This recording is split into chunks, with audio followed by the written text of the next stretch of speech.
ನಮಸ್ಕಾರ. ಮುಖ್ಯಾಂಶಗಳು. ಸಂಸತ್ ಚಳಿಗಾಲದ ಅಧಿವೇಶನ, ಲೋಕಸಭೆಯಲ್ಲಿಂದು ಹಲವು ತಿದ್ದುಪಡಿ ಮಸೂದೆಗಳ ಮಂಡನೆ ಸಾಧ್ಯತೆ.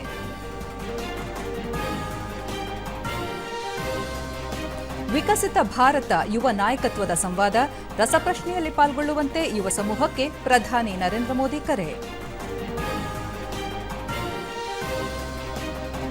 ಮುಖ್ಯಮಂತ್ರಿ ಸಿದ್ದರಾಮಯ್ಯ ಅಧ್ಯಕ್ಷತೆಯಲ್ಲಿಂದು ರಾಜ್ಯ ಸಚಿವ ಸಂಪುಟ ಸಭೆ, ಬೆಳಗಾವಿ ಅಧಿವೇಶನ ಸೇರಿ ಮಹತ್ವದ ವಿಚಾರಗಳ ಚರ್ಚೆ ಸಾಧ್ಯತೆ. ಪುರುಷರ junior Asia cup hockey tourney, Thailand ವಿರುದ್ಧ ಭಾರತ ತಂಡಕ್ಕೆ ಭರ್ಜರಿ ಜಯ. ವಾರ್ತೆಗಳ ವಿವರ. ಸಂಸತ್ತಿನ ಚಳಿಗಾಲದ ಅಧಿವೇಶನದ ಉಭಯ ಸದನಗಳಲ್ಲಿಂದು ಕಲಾಪ ಮುಂದುವರಿಯಲಿದ್ದು, ವಕ್ಫ್ ತಿದ್ದುಪಡಿ ಮಸೂದೆ ಸೇರಿದಂತೆ 15ಕ್ಕೂ ಹೆಚ್ಚು ವಿಧೇಯಕಗಳು ಮಂಡನೆಯಾಗುವ ನಿರೀಕ್ಷೆಯಿದೆ. ನಿನ್ನೆ ಲೋಕಸಭೆಯಲ್ಲಿ ಮಾತನಾಡಿದ ಕೇಂದ್ರ ಮಾಹಿತಿ ಮತ್ತು ಪ್ರಸಾರ ಖಾತೆ ಸಚಿವ ಅಶ್ವಿನಿ ವೈಷ್ಣವ್, ಒಟಿಟಿ ವೇದಿಕೆಗಳಲ್ಲಿ ಪ್ರಸಾರವಾಗುವ ಅನೇಕ ಅಸಂಬದ್ಧ ದೃಶ್ಯಗಳಿಗೆ ಕಡಿವಾಣ ಹಾಕುವ ಅಗತ್ಯವಿದೆ. ಈ ಬಗ್ಗೆ ಸಂಸತ್ತಿನ ಸ್ಥಾಯಿ ಸಮಿತಿ ಸೂಕ್ತ ತೀರ್ಮಾನ ಕೈಗೊಳ್ಳಬೇಕಾಗಿದೆ ಎಂದರು. ಪ್ರಶ್ನೋತ್ತರ ಕಲಾಪದಲ್ಲಿ ಒಟಿಟಿ ವೇದಿಕೆಗಳಲ್ಲಿ ಭಾರತೀಯ ಸಂಸ್ಕೃತಿಗೆ ಒಗ್ಗದ ವಿಚಾರಗಳು ಪ್ರಸಾರವಾಗುತ್ತಿರುವ ಬಗ್ಗೆ ಕೇಳಲಾದ ಪ್ರಶ್ನೆಗೆ ಉತ್ತರಿಸಿದ ಅವರು, ಮಾಧ್ಯಮಗಳಲ್ಲಿ ಹಿಂದೆ ಸರಿತಪ್ಪುಗಳ ಪರಿಶೀಲನೆ ನಡೆಸಿ ಪ್ರಸಾರ ಮಾಡಲಾಗುತ್ತಿತ್ತು. ಆದರೆ ಒಟಿಟಿ ವೇದಿಕೆಗಳಲ್ಲಿ ಪ್ರಸಾರವಾಗುವ ವಿಚಾರಗಳು ಯಾವುದೇ ರೀತಿಯ ಪರಿಶೀಲನೆಗೆ ಒಳಪಟ್ಟಿರುವುದಿಲ್ಲ. ಈ ಹಿನ್ನೆಲೆಯಲ್ಲಿ ಒಟಿಟಿ ವೇದಿಕೆಗಳು ಮಾಧ್ಯಮ ಸ್ವಾತಂತ್ರ್ಯದ ಅತಿದೊಡ್ಡ ಮಾರ್ಗವಾಗಿರುವ ಜತೆಗೆ ಅನಿಯಂತ್ರಿತ ಕ್ಷೇತ್ರವಾಗಿ ಮಾರ್ಪಟ್ಟಿದೆ ಎಂದು ಹೇಳಿದರು.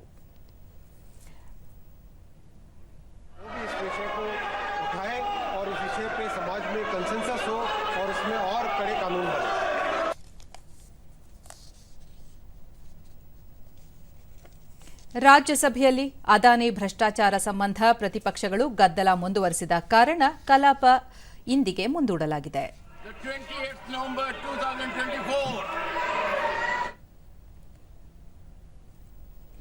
ಐತಿಹಾಸಿಕ ವಿಕಸಿತ ಭಾರತ ಯುವ ನಾಯಕರ ಸಂವಾದದ ಭಾಗವಾಗುವುದನ್ನು ಖಚಿತಪಡಿಸಿಕೊಳ್ಳಲು ರಸಪ್ರಶ್ನೆಯಲ್ಲಿ ಭಾಗವಹಿಸುವಂತೆ ಪ್ರಧಾನಿ ನರೇಂದ್ರ ಮೋದಿ ಯುವಕರಿಗೆ ಕರೆ ನೀಡಿದ್ದಾರೆ.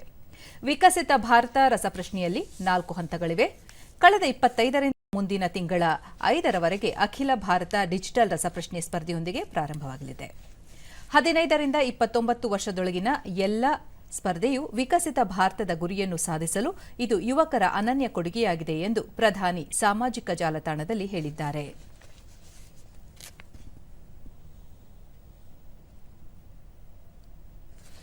ತಮಿಳುನಾಡು ಪ್ರವಾಸದಲ್ಲಿರುವ ರಾಷ್ಟ್ರಪತಿ ದ್ರೌಪದಿ ಮುರ್ಮು ಊಟಿಗೆ ಭೇಟಿ ನೀಡಿದ್ದಾರೆ. ತಮಿಳುನಾಡು ರಾಜ್ಯಪಾಲ ಆರ್ಎನ್ ರವಿ ಅವರು ರಾಷ್ಟ್ರಪತಿಯವರನ್ನು ರಾಜಭವನಕ್ಕೆ ನಿನ್ನೆ ಬರಮಾಡಿಕೊಂಡರು. ಉದಕಮಂಡಲಂನ ರಾಜಭವನದಲ್ಲಿ ಬುಡಕಟ್ಟು ಮಹಿಳಾ ಸ್ವಸಹಾಯ ಗುಂಪುಗಳ ಸದಸ್ಯರು ಮತ್ತು ನೀಲಗಿರಿ ಜಿಲ್ಲೆಯ ಬುಡಕಟ್ಟು ಸಮುದಾಯದ ಪ್ರಮುಖ ಸದಸ್ಯರೊಂದಿಗೆ ರಾಷ್ಟ್ರಪತಿ ಸಂವಾದ ನಡೆಸಲಿದ್ದಾರೆ. ಇಂದು ವೆಲ್ಲಿಂಗ್ಟನ್ನ ರಕ್ಷಣಾ ಸೇವೆಗಳ ಸಿಬ್ಬಂದಿ ಕಾಲೇಜಿನ ಬೋಧಕ ಮತ್ತು ವಿದ್ಯಾರ್ಥಿಗಳನ್ನು ಉದ್ದೇಶಿಸಿ ಭಾಷಣ ಮಾಡಲಿದ್ದಾರೆ. ಇದೇ 30ರಂದು ತಿರುವರೂರಿನಲ್ಲಿ ನಡೆಯಲಿರುವ ತಮಿಳುನಾಡು ಕೇಂದ್ರೀಯ ವಿಶ್ವವಿದ್ಯಾಲಯದ ಘಟಿಕೋತ್ಸವ ಸಮಾರಂಭದಲ್ಲಿ ರಾಷ್ಟ್ರಪತಿ ಭಾಗವಹಿಸಲಿದ್ದಾರೆ.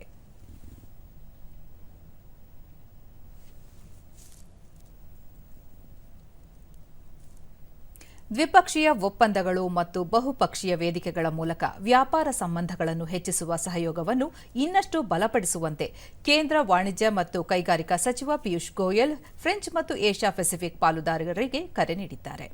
ಇದೇ ವೇಳೆ ಅವರು ಹವಾಮಾನ ಬದಲಾವಣೆಯಂತಹ ಜಾಗತಿಕ ಸವಾಲುಗಳನ್ನು ಎದುರಿಸಲು ಸಾಂಸ್ಕೃತಿಕ ಮತ್ತು ಶೈಕ್ಷಣಿಕ ವಿನಿಮಯವನ್ನು ಉತ್ತೇಜಿಸಲು ತಾಂತ್ರಿಕ ಸಹಕಾರವನ್ನು ಬಲಪಡಿಸುವಂತೆ ಒತ್ತಾಯಿಸಿದ್ದಾರೆ.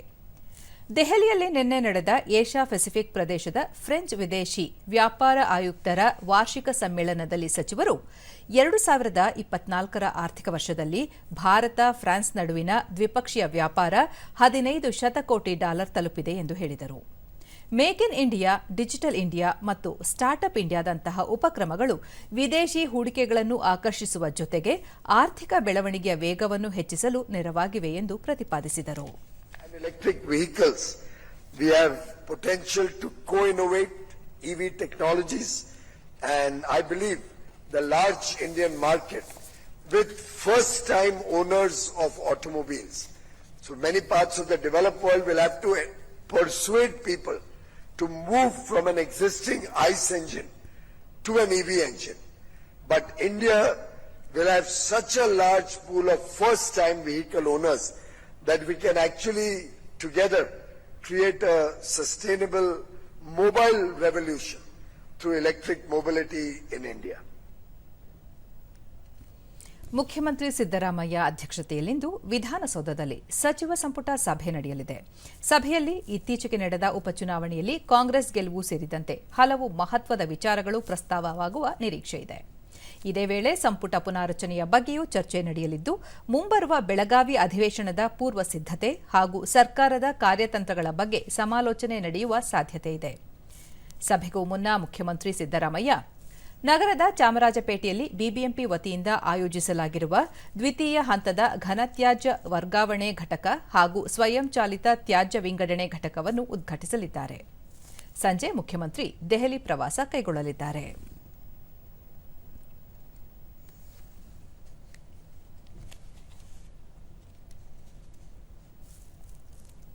ಬಳ್ಳಾರಿ ಧರ್ಮಕ್ಷೇತ್ರದ ಅಮೃತ ಮಹೋತ್ಸವ ಕಾರ್ಯಕ್ರಮದಲ್ಲಿ ಮುಖ್ಯಮಂತ್ರಿ ಸಿದ್ದರಾಮಯ್ಯ ನಿನ್ನೆ ಪಾಲ್ಗೊಂಡಿದ್ದರು. ಈ ವೇಳೆ ವಿವಿಧ ಸವಲತ್ತು ವಿತರಿಸುವ ಯೋಜನೆಗೆ ಚಾಲನೆ ನೀಡಿದರು. ಈ ಸಂದರ್ಭದಲ್ಲಿ ಇಂಧನ ಸಚಿವ ಕೆಜೆ ಜಾರ್ಜ್, ಕೆಕೆಆರ್ಡಿಬಿ ಅಧ್ಯಕ್ಷ ಅಜಯ್ ಸಿಂಗ್, ಶಾಸಕರಾದ ಬಿ ನಾಗೇಂದ್ರ, ನಾರಾ ಭರತರೆಡ್ಡಿ, ಅನ್ನಪೂರ್ಣ ತುಕಾರಾಂ ಸೇರಿದಂತೆ ವಿವಿಧ ಧರ್ಮಗುರುಗಳು ಉಪಸ್ಥಿತರಿದ್ದರು. ಧರ್ಮಕ್ಷೇತ್ರದ ಅಮೃತ ಮಹೋತ್ಸವವಾಗಿ ಹಮ್ಮಿಕೊಂಡಿರುವ ಹೊಸ ಮನೆಗಳು, ನಿವೇಶನಗಳು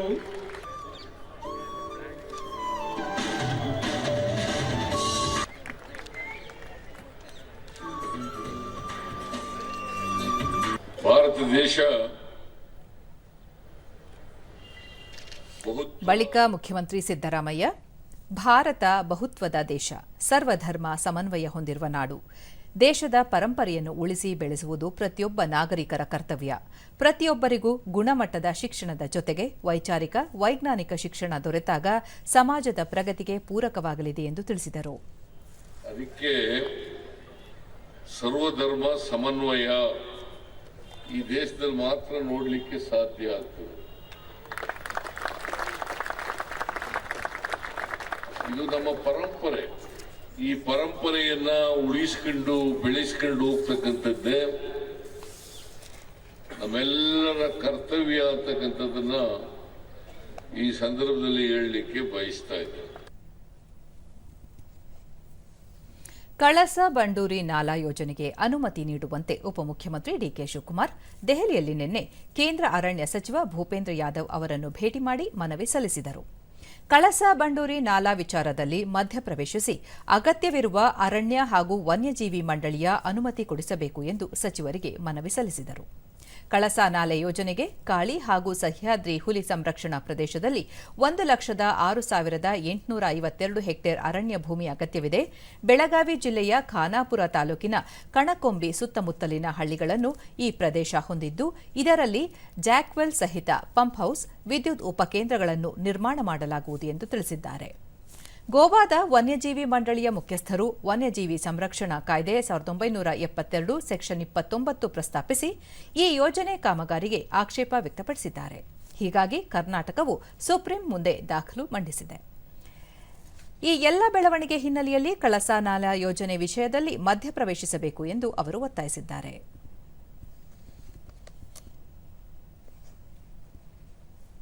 ಇದೇ ವೇಳೆ ಕೇಂದ್ರ ಆಹಾರ ಮತ್ತು ನಾಗರಿಕ ಸರಬರಾಜು ಸಚಿವ ಪ್ರಹ್ಲಾದ್ ಜೋಶಿ ಅವರನ್ನು ಭೇಟಿ ಮಾಡಿ ಸಮಾಲೋಚನೆ ನಡೆಸಿದರು.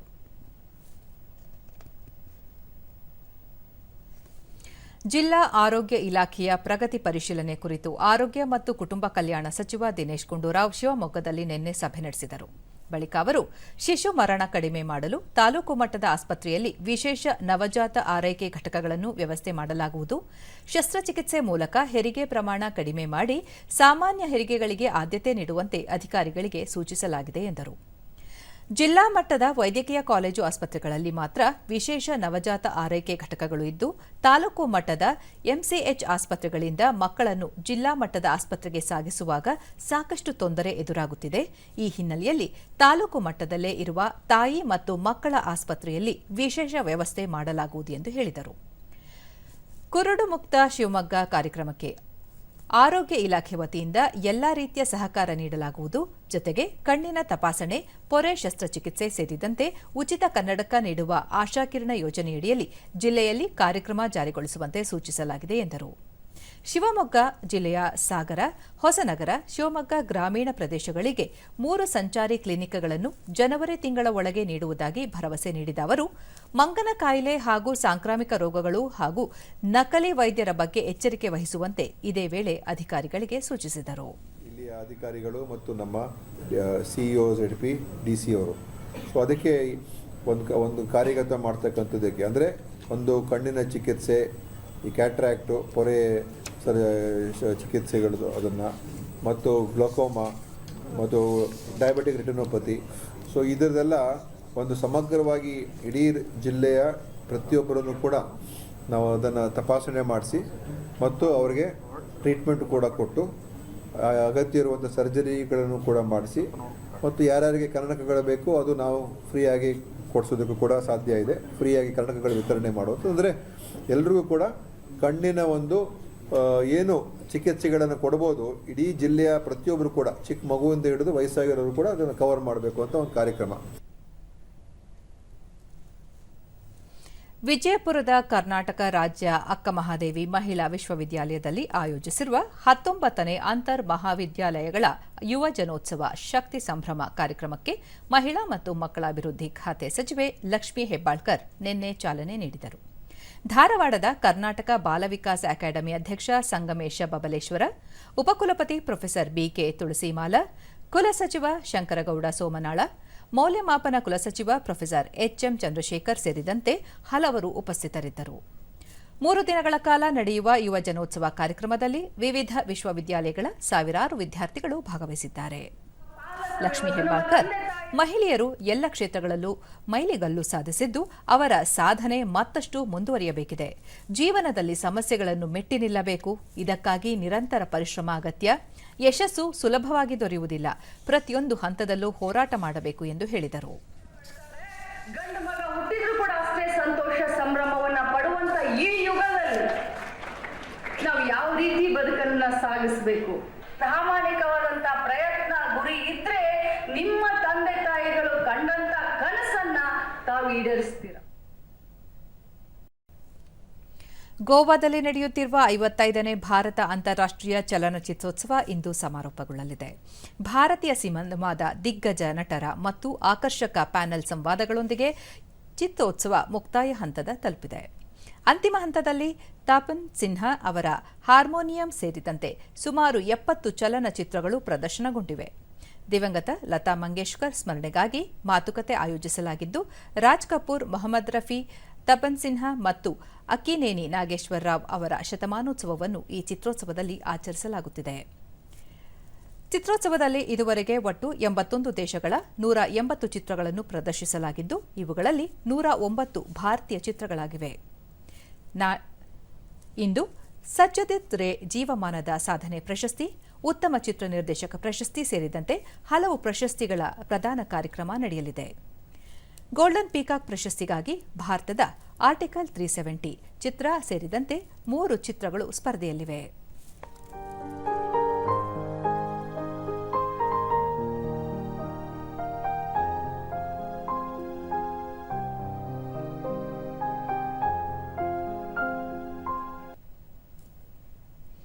ಬಿಜೆಪಿ ವತಿಯಿಂದ ವಕ್ಫ್ ಕಬಳಿಕೆ ವಿರೋಧಿ ಜನಜಾಗೃತಿ ಹೋರಾಟ ಸಭೆ ರಾಯಚೂರಿನಲ್ಲಿ ನಿನ್ನೆ ನಡೆಯಿತು. ಈ ವೇಳೆ ಹಿರಿಯ ನಾಯಕರಾದ ಬಸನಗೌಡ ಪಾಟೀಲ್ ಯತ್ನಾಳ್, ರಮೇಶ್ ಜಾರಕಿಹೊಳಿ, ಜಿಎಂ ಸಿದ್ದೇಶ್ವರ್, ಕುಮಾರ್ ಬಂಗಾರಪ್ಪ, ಬಿವಿ ನಾಯಕ್ ಸೇರಿದಂತೆ ಹಲವು ನಾಯಕರು ಉಪಸ್ಥಿತರಿದ್ದರು.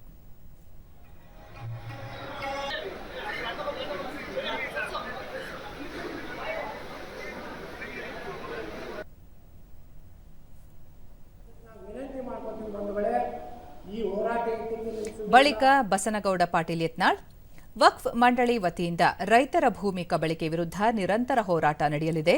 ಈ ಸಂಬಂಧ ಸಂಸತ್ತಿನ ಜಂಟಿ ಸ್ಥಾಯಿ ಸಮಿತಿ ಅಧ್ಯಕ್ಷ ಜಗದಾಂಬಿಕಾ ಪಾಲ್ ಅವರನ್ನು ಭೇಟಿ ಮಾಡಿ ರಾಜ್ಯದ ವರದಿಯನ್ನು ನೀಡಲಾಗುವುದು ಎಂದು ಹೇಳಿದರು.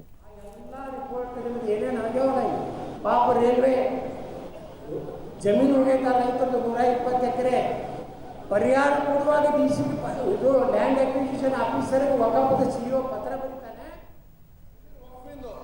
ಅರವಿಂದ ಲಿಂಬಾವಳಿ ರಾಯಚೂರು ಜಿಲ್ಲೆಯೊಂದರಲ್ಲೇ ಸರಿಸುಮಾರು 3.5 ಎಕರೆ ಜಮೀನಿಗೆ ವಕ್ಫ್ ಮಂಡಳಿ ನೋಟಿಸ್ ನೀಡಿದೆ. ರಾಜ್ಯ ಸರ್ಕಾರದ ಈ ರೀತಿಯ ರೈತ ವಿರೋಧಿ ಹಾಗೂ ಜನವಿರೋಧಿ ಹೋರಾಟಕ್ಕೆ ಎಲ್ಲರ ಸಹಕಾರ ಅಗತ್ಯ ಎಂದು ತಿಳಿಸಿದರು. ಅವಾಗ ನಾವು ಮಾಡಿದ್ದೇನಂತಂದ್ರೆ ಕುಮಾರ್ ಬಂಗಾರಪ್ಪನವರೇ ಅಧ್ಯಕ್ಷರಿದ್ರು ಆ ಸಮಿತಿಗೆ. ಈ ಮುಸ್ಲಿಮರು ಯಾರ್ಯಾರು ವಕ್ಫ್ ಆಸ್ತಿ ಹೊಡೆದಾರಲ್ಲ ಅವ್ರು ಮಾತಾಡೋಕೆ ಹೇಳ್ತಾರೆ. ಅವರ ಆಸ್ತಿಗೆ ನೋಟಿಸ್ ಕೊಟ್ಟಿರೋದು, ನಾವು ಅವ್ರಿಗೆ ನೋಟಿಸ್ ಕೊಟ್ಟಿರೋದು. ಬಿವಿ ನಾಯಕ್ ರಾಜ್ಯದಲ್ಲಿ ರೈತರ ಪರವಾಗಿ ಧ್ವನಿ ಎತ್ತಲು ಹೋರಾಟ ಹಮ್ಮಿಕೊಳ್ಳಲಾಗಿದೆ ಎಂದು ತಿಳಿಸಿದರು. ತಿದ್ದುಪಡಿ ಕಾಲಂ ನಂಬರ್ 7ನಲ್ಲಿ ಅವರ ಸೇರ್ಪಡೆಗೊಂಡಿರುವಂಥದ್ದು ಆ ಕರಾಳ ಕಾಯ್ದೆಯನ್ನ ವಕ್ಫ್ ಇಲಾಖೆಯ ಧೋರಣೆ ಏನಿದೆ ಅದನ್ನು ಹಿಂಪಡಿಬೇಕು ಆ ರಾಜ್ಯ ಸರ್ಕಾರ. ಆ ವಿಚಾರದಲ್ಲಿ ಇವತ್ತು ರೈತರಿಗೆ ನ್ಯಾಯ ಸಿಗಬೇಕು ವಿಚಾರದಲ್ಲಿ ಇವತ್ತು ನಮ್ಮ ನಾಯಕರ ಹೋರಾಟ ಯಶಸ್ವಿ ಆಗುತ್ತೆ ವಿಶ್ವಾಸ ನಮಗಿದೆ. ಬೆಂಗಳೂರಿನ ದೂರದರ್ಶನ ಕೇಂದ್ರದಲ್ಲಿ ಆಯೋಜಿಸಿದ್ದ ಕನ್ನಡ ರಾಜ್ಯೋತ್ಸವ ಸಮಾರಂಭಕ್ಕೆ ಕನ್ನಡ ರಕ್ಷಣಾ ವೇದಿಕೆ ಅಧ್ಯಕ್ಷ ಟಿಎ ನಾರಾಯಣಗೌಡ ನಿನ್ನೆ ಚಾಲನೆ ನೀಡಿದರು. ಈ ವೇಳೆ ಬೆಂಗಳೂರು ದೂರದರ್ಶನ ಕೇಂದ್ರದ ಹಿರಿಯ ಅಧಿಕಾರಿಗಳು ಸೇರಿದಂತೆ ಸಿಬ್ಬಂದಿ ವರ್ಗದವರು ಉಪಸ್ಥಿತರಿದ್ದರು.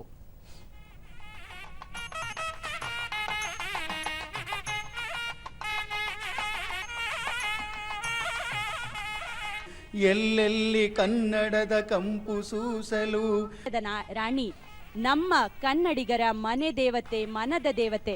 ಚಪ್ಪಾಳೆಗಳೊಂದಿಗೆ ಈ ನಾರಾಯಣಗೌಡ ಅವರನ್ನು ದೂರದರ್ಶನ ಕೇಂದ್ರದ ವತಿಯಿಂದ ಸನ್ಮಾನಿಸಿ ಗೌರವಿಸಲಾಯಿತು.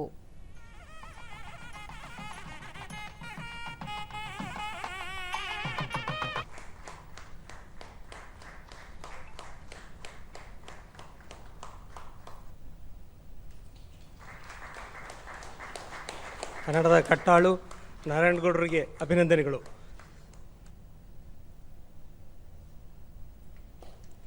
ಬಳಿಕ ಟಿಎ ನಾರಾಯಣಗೌಡ ಕನ್ನಡ ಅಳಿವು ಉಳಿವಿಗೆ ಪ್ರತಿಯೊಬ್ಬರ ಕೊಡುಗೆ ಅನನ್ಯವಾದದ್ದು. ಕನ್ನಡ ಭಾಷೆಗೆ ತನ್ನದೇ ಆದ ಐತಿಹಾಸಿಕ ಹಿನ್ನೆಲೆ ಇದೆ. ನಮ್ಮ ಮುಂದಿನ ಪೀಳಿಗೆಗೆ ಕನ್ನಡವನ್ನು ಉಳಿಸಿ ಬೆಳೆಸಬೇಕಿದೆ ಎಂದು ತಿಳಿಸಿದರು. ರಾಷ್ಟ್ರ ಕವಿಗಳಿಲ್ಲದ ಯಾವುದಾದ್ರು ಒಂದು ನಾಡು ಇದೆ ಈ ದೇಶದಲ್ಲಿ ಅಂದರೆ ಅದು ನಮ್ಮ ಕರ್ನಾಟಕ. ಯಾವ ಸಂಪತ್ತಿ ಕೊರತೆ ಇಲ್ಲ. ಖನಿಜ ಸಂಪತ್ತು, ಸಾಹಿತ್ಯ ಸಂಪತ್ತು, ಪ್ರಕೃತಿ ಸಂಪತ್ತು, ನಿಸರ್ಗ ಸಂಪತ್ತು, ಜಲ ಸಂಪತ್ತು ಎಲ್ಲ ಈ ನೆಲದಲ್ಲಿ, ಈ ಮಣ್ಣಲ್ಲಿ ಎಲ್ಲವೂ ಅಡಗಿದೆ. ನಾನು ಯಾವಾಗಲೂ ಹೇಳ್ತಾ ಇರ್ತೀನಿ, 8 ಜ್ಞಾನಪೀಠ ಅಲ್ಲ 200 ಜ್ಞಾನಪೀಠ ತಗೊಳ್ಳುವಂಥ ಸಾಹಿತ್ಯ ಸಂಪತ್ತು ಕರ್ನಾಟಕದಲ್ಲಿ, ಕನ್ನಡದಲ್ಲಿ ಇದೆ. ಅಂಥ ಸಂಪತ್ತು ಭರಿತವಾದಂಥ ಕನ್ನಡದ ನಾಡು. ಬಾರಿಸು ಕನ್ನಡ ಡಿಂಡಿಮವ, ಓ ಕರ್ನಾಟಕ ಹೃದಯ ಶಿವ. ಬಾರಿಸು ಕನ್ನಡ ಡಿಂಡಿಮವ, ಬಾರಿಸು ಕನ್ನಡ ಡಿಂಡಿಮವ, ಓ ಕರ್ನಾಟಕ ಹೃದಯ ಶಿವ. ಬಾರಿಸು ಕನ್ನಡ ಡಿಂಡಿಮವ, ಬಾರಿಸು ಬಾರಿಸು ಬಾರಿಸು. ಕೇಂದ್ರ ಸರ್ಕಾರದ ಮಹತ್ವಾಕಾಂಕ್ಷೆ ಯೋಜನೆಗಳಲ್ಲಿ ಒಂದಾದ ನಮ್ಮ ಶೌಚಾಲಯ ನಮ್ಮ ಗೌರವ ಅಭಿಯಾನ ಕಲಬುರಗಿ ಜಿಲ್ಲೆಯಲ್ಲಿ ಯಶಸ್ವಿಯಾಗಿ ಅನುಷ್ಠಾನಗೊಂಡಿದೆ. ಜಿಲ್ಲೆಯ ನಂದಿಕೂರ ಗ್ರಾಮ ಪಂಚಾಯಿತಿ ವ್ಯಾಪ್ತಿಯಲ್ಲಿ ಶೌಚಾಲಯ ಬಳಕೆ ಕುರಿತು ಅರಿವು ಮೂಡಿಸಲಾಗುತ್ತಿದೆ.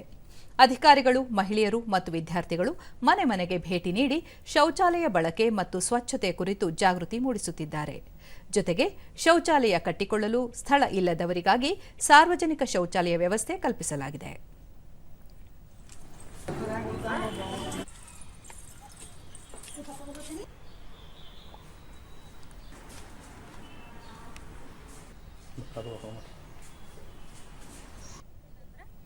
ದೂರದರ್ಶನದೊಂದಿಗೆ ವಿದ್ಯಾರ್ಥಿನಿ ಪ್ರಜ್ಞಾ ರೋಗಮುಕ್ತ ಗ್ರಾಮವನ್ನಾಗಿಸುವ ಉದ್ದೇಶದಿಂದ ಶೌಚಾಲಯದ ಬಳಕೆ ಕುರಿತು ಜನರಿಗೆ ಅರಿವು ಮೂಡಿಸಲಾಗುತ್ತಿದೆ.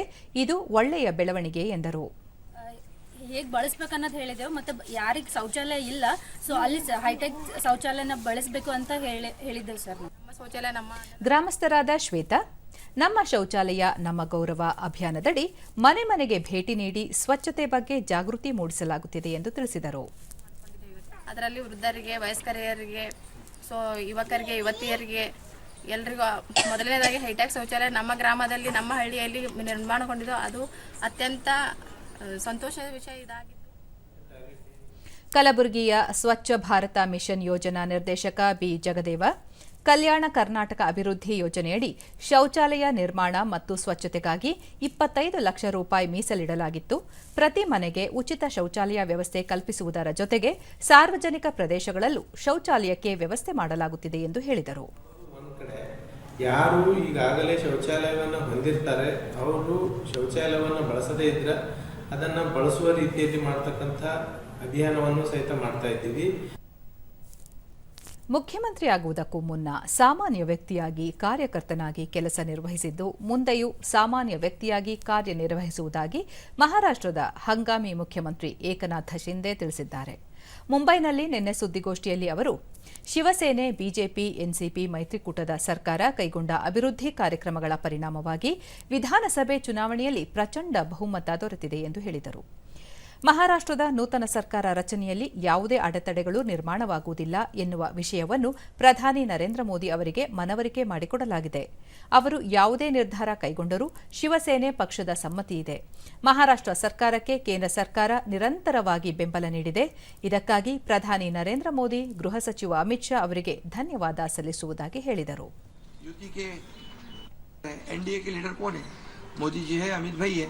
तो उनको कहा कि मैंने अमित भाई जी को भी फोन किया, मोदी जी को भी फोन किया, सरकार बनाने में हमारी तरफ से कोई भी रुकावट, कोई भी अड़चन, कोई भी कुछ भी किसी भी तरह का अड़ंगा नहीं है. आप बेशक आप निर्णय ले लो, उस निर्णय की तामील हो जाएगी, निर्णय की अमल हो जाएगी. और मैं आज आप सबको कहता हूँ कि भारतीय जनता पार्टी के वरिष्ठ नेता जो निर्णय लेंगे मुख्यमंत्री पद के बारे में, जो उनका कैंडिडेट होगा उसको हमारा शिवसेना का पूरी तरह समर्थन है. 14 ತಿಂಗಳುಗಳ ಸಂಘರ್ಷದ ಬಳಿಕ ಇಸ್ರೇಲ್ ಮತ್ತು ಲೆಬನಾನ್ ಮಧ್ಯೆ ಯುದ್ಧ ವಿರಾಮ ಏರ್ಪಟ್ಟಿದೆ. ಅಮೆರಿಕದ ಮಧ್ಯಸ್ಥಿಕೆಯಿಂದಾಗಿ 60 ದಿನಗಳ ಯುದ್ಧ ವಿರಾಮದ ಒಪ್ಪಂದ ನಿನ್ನೆ ಜಾರಿಗೆ ಬಂದಿದೆ.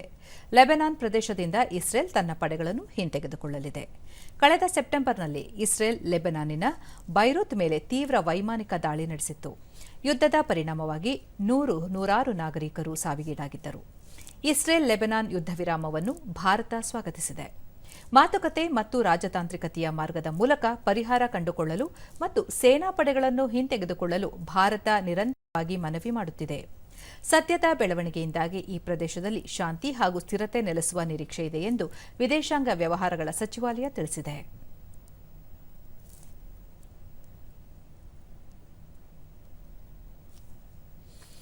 ಓಮನ್ನ ಮಸ್ಕತ್ನಲ್ಲಿ ನಡೆಯುತ್ತಿರುವ ಪುರುಷರ ಜೂನಿಯರ್ ಏಷ್ಯಾ ಕಪ್ ಹಾಕಿ ಟೂರ್ನಿಯಲ್ಲಿ ಭಾರತ ತಂಡ ಶುಭಾರಂಭ ಮಾಡಿದೆ. ನಿನ್ನೆ ನಡೆದ ಎ ಗುಂಪಿನ ಪಂದ್ಯದಲ್ಲಿ ಭಾರತ 11-0 ಗೋಲುಗಳ ಅಂತರದಿಂದ ಥೈಲ್ಯಾಂಡ್ ವಿರುದ್ಧ ಜಯಗಳಿಸಿದೆ. ಇಂದು ಜಪಾನ್ ತಂಡದ ಸವಾಲು ಎದುರಿಸಲಿರುವ ಭಾರತ ತಂಡ ಸತತ 2ನೇ ಜಯದ ನಿರೀಕ್ಷೆಯಲ್ಲಿದೆ.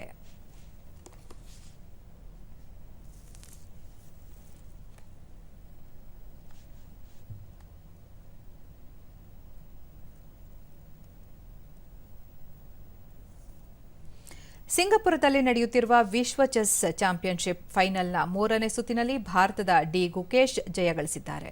ಮೊದಲೆರಡು ಸುತ್ತುಗಳಲ್ಲಿ ಸೋಲು ಮತ್ತು ಡ್ರಾ ಸಾಧಿಸಿದ್ದ ಚೆನ್ನೈ ಮೂಲದ ಗುಕೇಶ್ ನಿನ್ನೆ ನಡೆದ 3ನೇ ಸುತ್ತಿನಲ್ಲಿ ವಿಶ್ವ ಚಾಂಪಿಯನ್ ಚೈನಾದ ಡಿಂಗ್ ಲಿರಿನ್ ವಿರುದ್ಧ ಜಯಗಳಿಸಿದರು. 14 ಸುತ್ತುಗಳ ಫೈನಲ್ ಪಂದ್ಯದ 3 ಸುತ್ತುಗಳ ಬಳಿಕ ಉಭಯ ಆಟಗಾರರು ತಲಾ 1.5 ಅಂಕಗಳನ್ನು ಹೊಂದಿದ್ದಾರೆ. ಚಾಂಪಿಯನ್ಶಿಪ್ನಲ್ಲಿ ಮೊದಲು 7.5 ಅಂಕಗಳನ್ನು ಪಡೆಯುವ ಆಟಗಾರ ವಿಶ್ವ ಚಾಂಪಿಯನ್ ಆಗಿ ಹೊರಹೊಮ್ಮಲಿದ್ದಾರೆ. ಈಗ ಇಂದಿನ ಪತ್ರಿಕೆಗಳ ಇಣುಕು ನೋಟ. ಮೀಸಲಾತಿ ಲಾಭಕ್ಕಾಗಿ ಮತಾಂತರ ಸಲ್ಲದು, ಸುಪ್ರೀಂ ಕೋರ್ಟ್ ತೀರ್ಪು.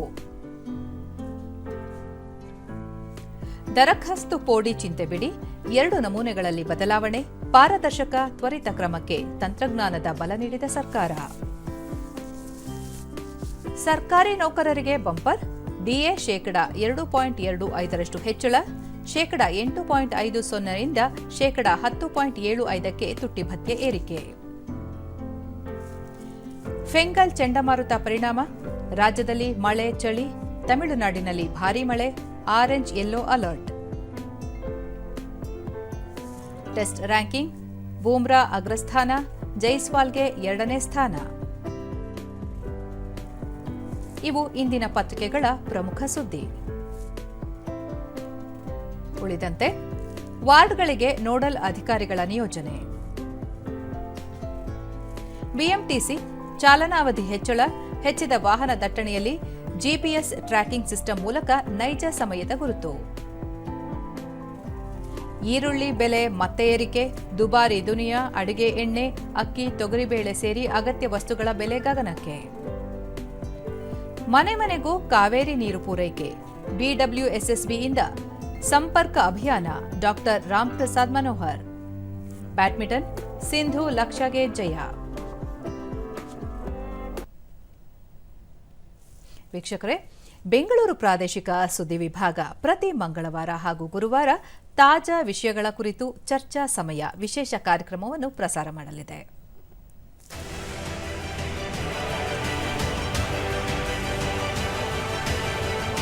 ಸತ್ಯದ ಅನ್ವೇಷಣೆ, ನಿಷ್ಪಕ್ಷಪಾತ ಚರ್ಚೆ, ಸಮರ್ಥನೀಯ ನಿಲುವು, ಸಂಪೂರ್ಣ ವಿವರಣೆ. ಇಂದಿನ ಸುದ್ದಿಗಳು, ನಾಳೆಯ ಕಥೆಗಳು ನಿಮಗಾಗಿ ಚರ್ಚಾ ಸಮಯದಲ್ಲಿ. ಸತ್ಯ, ಸಮರ್ಥ, ಸಂಪೂರ್ಣತೆಯ ಚರ್ಚಾ ಸಮಯ ನಿಮ್ಮ ಚಂದನದಲ್ಲಿ. ಪ್ರತಿ ಮಂಗಳವಾರ ಹಾಗೂ ಗುರುವಾರ ಸಂಜೆ 5:30ರಿಂದ 6 ಗಂಟೆಯವರೆಗೂ ತಪ್ಪದೇ ವೀಕ್ಷಿಸಿ. ವೀಕ್ಷಕರೇ, ಪ್ರಸಾರ ಭಾರತಿ ವೇವ್ಸ್ OTT ವೇದಿಕೆಯನ್ನು ಆರಂಭಿಸಿದ್ದು, ರಾಮಾಯಣ ಮಹಾಭಾರತದಂತಹ ಅತ್ಯುತ್ತಮ ಕಾರ್ಯಕ್ರಮಗಳು ಈ ವೇದಿಕೆಯಲ್ಲಿ ಲಭ್ಯವಿದೆ. ವೇವ್ಸ್ ಕುರಿತ ವಿವರ ಹೀಗಿದೆ. ಪ್ರಸಾರ ಭಾರತಿಯು ವೇವ್ಸ್ OTTಯನ್ನು ಆರಂಭಿಸಿದ್ದು, ದೂರದರ್ಶನ ಮತ್ತು ಆಕಾಶವಾಣಿಯ ಎಲ್ಲಾ ವಾಹಿನಿಗಳ ಕಾರ್ಯಕ್ರಮಗಳನ್ನು ವೀಕ್ಷಿಸಬಹುದು.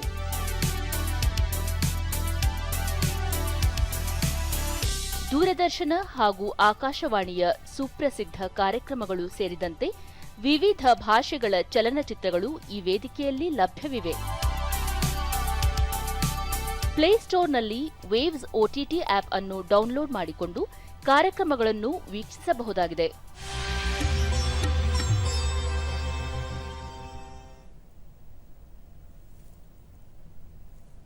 ಕೊನೆಯಲ್ಲಿ ಮತ್ತೊಮ್ಮೆ ಮುಖ್ಯಾಂಶಗಳು.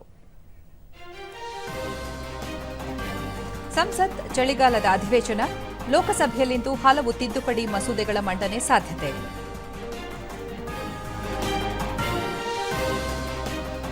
ವಿಕಸಿತ ಭಾರತ ಯುವ ನಾಯಕತ್ವದ ಸಂವಾದ, ರಸಪ್ರಶ್ನೆಯಲ್ಲಿ ಪಾಲ್ಗೊಳ್ಳುವಂತೆ ಯುವ ಸಮೂಹಕ್ಕೆ ಪ್ರಧಾನಿ ನರೇಂದ್ರ ಮೋದಿ ಕರೆ. ಮುಖ್ಯಮಂತ್ರಿ ಸಿದ್ದರಾಮಯ್ಯ ಅಧ್ಯಕ್ಷತೆಯಲ್ಲಿಂದು ರಾಜ್ಯ ಸಚಿವ ಸಂಪುಟ ಸಭೆ, ಬೆಳಗಾವಿ ಅಧಿವೇಶನ ಸೇರಿ ಮಹತ್ವದ ವಿಚಾರಗಳ ಚರ್ಚೆ ಸಾಧ್ಯತೆ. ಪುರುಷರ junior Asia cup hockey tourney, Thailand ವಿರುದ್ಧ ಭಾರತ ತಂಡಕ್ಕೆ ಭರ್ಜರಿ ಜಯ. ನಮ್ಮ ವಾರ್ತಾ ಪ್ರಸಾರವನ್ನು ನೀವು ಡಿಡಿ ಚಂದನ ನ್ಯೂಸ್ ಯೂಟ್ಯೂಬ್ ಚಾನಲ್, ಎಕ್ಸ್ ಖಾತೆ, ಫೇಸ್ಬುಕ್ ಹಾಗೂ ಇನ್ಸ್ಟಾಗ್ರಾಂನಲ್ಲೂ ವೀಕ್ಷಿಸಬಹುದು. ನಮ್ಮ ಮುಂದಿನ ವಾರ್ತಾ ಪ್ರಸಾರ ಬೆಳಗ್ಗೆ 11 ಗಂಟೆಗೆ. ನಮಸ್ಕಾರ.